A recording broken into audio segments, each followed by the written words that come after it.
Have you ever noticed how the road sometimes begins to stare back at you? There are some trips where the familiar asphalt of the E40 highway suddenly feels alien, and your van's cabin becomes the only island of reality in an ocean of dead darkness. Experienced drivers call it the black dog, or tricks of an exhausted mind. But I know the truth. At the 40th kilometer near Gliwice, something else entirely resides. Something that has no flesh, but possesses a memory. The police will never write this in a report, for paper could not withstand such horror. But if you see your GPS suddenly begin to count time backward, and the cabin smells of damp earth and rust instead of air freshener, know this: you are no longer the driver, you are the prey. I only survived because I realized in time.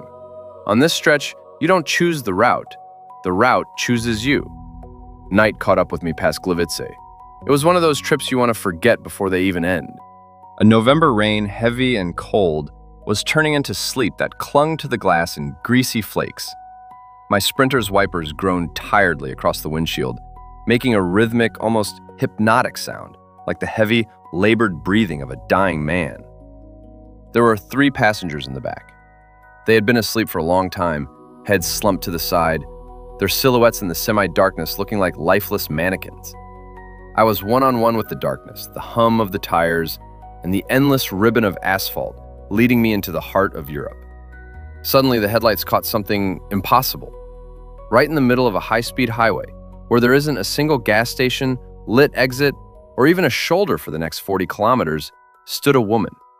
She was wearing a light, almost weightless summer dress of a pale blue color, even though the thermometer on the dash showed only 1 degree above zero. She didn't wave her arms, she didn't try to get my attention with screams. She just stood there, staring directly at my van. Her face was so white it seemed to emit a faint, deathly glow of its own. I slammed on the brakes.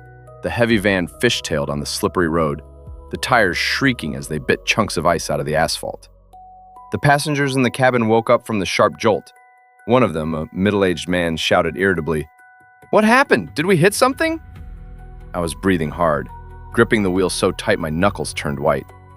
There was a woman in the middle of the road. I almost ran her over, I whispered, trying to quell the shaking in my knees.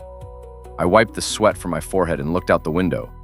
There was no one on the highway, only the empty road, a wall of rain, and the light of my beams lost helplessly in the thick fog. "There's no one there," the passenger grumbled, looking at me like I was insane. "Get more sleep, driver, or we'll all end up in a ditch." We drove on, but the atmosphere in the cabin had changed forever. The temperature in the salon suddenly plummeted.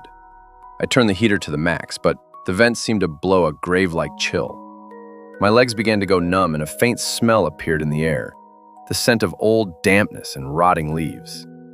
And then the strangest thing began. The radio, which I had turned off an hour ago, suddenly clicked and started to hiss. At first it was just white noise, but after a few seconds a voice broke through the static. It was a woman's voice, thin, mechanical, devoid of any emotion. She wasn't singing songs or telling the news. She was reciting numbers. 40, 39, 38, 37. I realized that the numbers matched the kilometer markers on the roadside.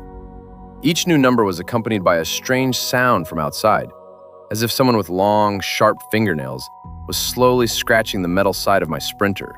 The screeching was so real it felt as if, at any moment, the iron would tear open. I wanted to pull off the highway, turn around, vanish from there, but the road seemed to have turned into a closed loop. The navigator on the dash began to flicker red. The compass needle spun like a madman. The map showed we were driving through a thick forest, though I knew for a fact there should be highway barriers on both sides. Instead, in the light of the beams, only the trunks of twisted trees flickered by, looking like skeletal hands trying to grab the van by its mirrors. "Look back!" a young guy sitting by the window suddenly screamed. I looked in the rearview mirror and felt my heart skip a beat. Right behind us, at a distance of literally a few centimeters, drove a car. An old, rusty sedan with one broken headlight. It appeared out of nowhere. It didn't try to overtake us, it just sat on our tail, mimicking my every move. I hit the gas. The car accelerated instantly. I tried to brake sharply. It froze at the same distance. as if glued to my bumper by an invisible chain. In the light of our rear camera, I saw the driver of that car. A woman sat behind the wheel. The same one in the blue dress.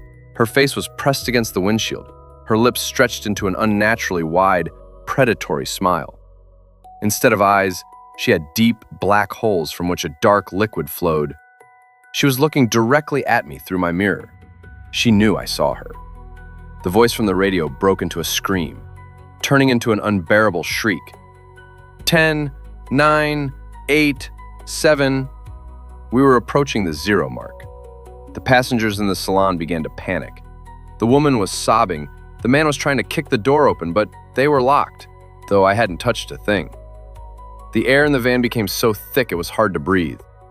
6, 5, 4. I gripped the wheel, praying to every god I knew. Just don't stop, just don't stop, I whispered under my breath. But when the voice from the speakers exhaled the last number, 1, my Sprinter's engine simply died. The headlights went out in that same second. The van coasted a few more meters by inertia and stopped in absolute, impenetrable darkness. Silence reigned. It was so dead I could hear my own heartbeat thumping in my temples. The rain outside stopped. The world around ceased to exist. Suddenly, there was a knock on the driver's door. Slow, very calm, 3 times. Knock, knock, knock. I froze. My gaze was fixed on the side window. There in the darkness, a silhouette appeared. The woman leaned toward the glass. I felt her presence in every cell of my body. She pressed her face against the glass, and I heard her whisper. It didn't come from outside. It echoed directly in my brain, vibrating in my very bones. You are late. You are all 40 years late. Her thin, white hand with long, rusty nails slowly reached for the door handle. I saw the handle begin to go down. The inner lock clicked. At that moment, I knew it was the end. A cold breath, smelling of a graveyard and iron, brushed my cheek. I closed my eyes and began to frantically, painfully, turn the key in the ignition. Please, start, not now. Lord, help me. The van coughed, the metallic screech of the starter tearing through the night silence, but the engine wouldn't catch. The door began to slowly swing open, letting the nightmare of the night into the warm salon. And at the very last fraction of a second, as the door had already swung open a few centimeters, the engine suddenly roared to life. I didn't wait a second. I slammed the gas pedal to the floor, jerking the wheel aside. The van lunged forward as if pushed by some invisible force. I felt something heavy hit the side of the vehicle. A wild, inhuman scream erupted, drowning out the engine noise. I didn't look back. I didn't look in the mirrors. I just pushed the gas until the speedometer needle passed 160. After 10 minutes of endless terror, I saw the lights of a large rest stop far ahead. Real, warm, yellow gas station lights. I swerved into the lot and braked right in front of the cafe window where people were sitting. I jumped out of the cab, my legs gave way, and I fell to my knees right in the dirty, wet snow. The passengers tumbled out of the salon after me. They were shaking. The woman couldn't stop crying. With trembling hands, I grabbed a flashlight and walked to the driver's door.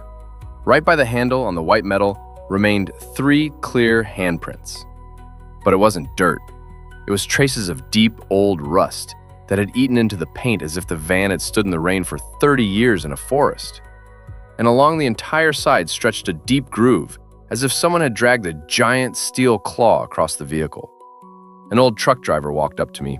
He was smoking calmly, looking at my shaking hands. Met her at the 40th kilometer, didn't you?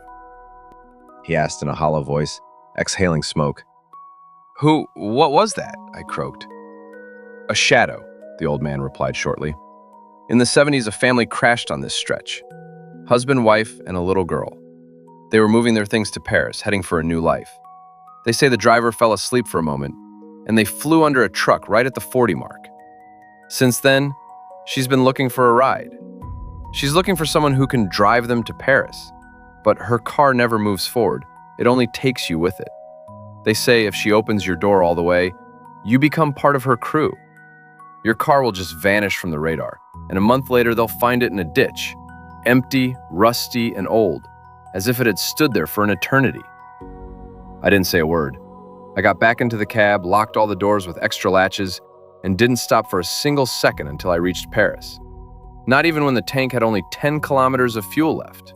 Now, whenever I drive this stretch of the E40, I never look in the mirrors. I cover the back window with a thick curtain. I don't turn on the radio, and I never, do you hear me?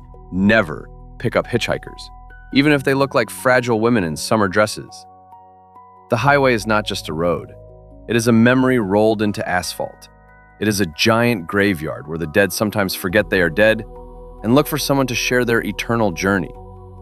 If next time you see a lonely figure under the night rain in the middle of an empty autobahn, don't hit the brakes. Don't try to be a hero or a good person. Just hit the gas and look straight ahead, because the price of your curiosity is a seat in a rusty car that will never see the lights of Paris. Take care of yourselves. And remember, some numbers on the roadside markers are better not counted out loud. Thank you for traveling this route with me. Subscribe so you don't miss new stories from the European autobahns. See you in the next videos on the Highway E40 channel. Wishing you a safe journey.